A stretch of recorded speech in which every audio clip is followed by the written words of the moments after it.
রাজ্যে প্রথম নিপা আক্রান্তের মৃত্যু এবার বারাসতের একটি বেসরকারি হাসপাতালে। গত 1.5 মাস ধরে চিকিৎসাধীন ছিলেন ওই মহিলা নার্স। বৃহস্পতিবার সকালে তার মৃত্যু হয়েছে বলে খবর হাসপাতাল সূত্রে। গত 4 জানুয়ারি থেকে অসুস্থ ছিলেন ওই মহিলা নার্স। এরপর হাসপাতালে ভর্তি করা হয় তাকে। কয়েকদিনের মধ্যেই অবস্থার অবনতি হয়ে কোমায় চলে যান তিনি। দীর্ঘদিন ভেন্টিলেশনে রেখেই তার চিকিৎসা চলছিল। গত মাসের শেষে শরীরের কিছুটা উন্নতি হওয়ায় তাকে ভেন্টিলেশনের বাইরে আনা হয়েছিল। যদি সেই সময় চিকিৎসকরা জানিয়েছিলেন মহিলা নার্স এখনো সংকট মুক্ত নন। বারাসতের হাসপাতালের তরফে জানানো হয়েছে মহিলা নার্সের ডায়রিয়া হয়েছিল আর তার জ্বরেও ভুগছিলেন।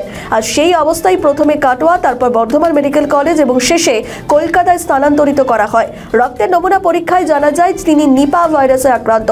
14 জানুয়ারি থেকে বারাসতের বেসরকারি হাসপাতালে চিকিৎসাধীন ছিলেন ওই নার্স।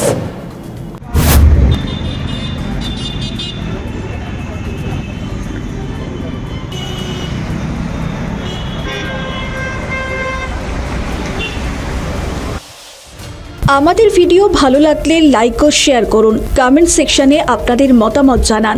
আরও ভিডিও পেতে আমাদের চ্যানেলটিকে সাবস্ক্রাইব করুন এবং প্রতি মুহূর্তে খবরের আপডেট পেতে প্রেস করুন বেল আইকন।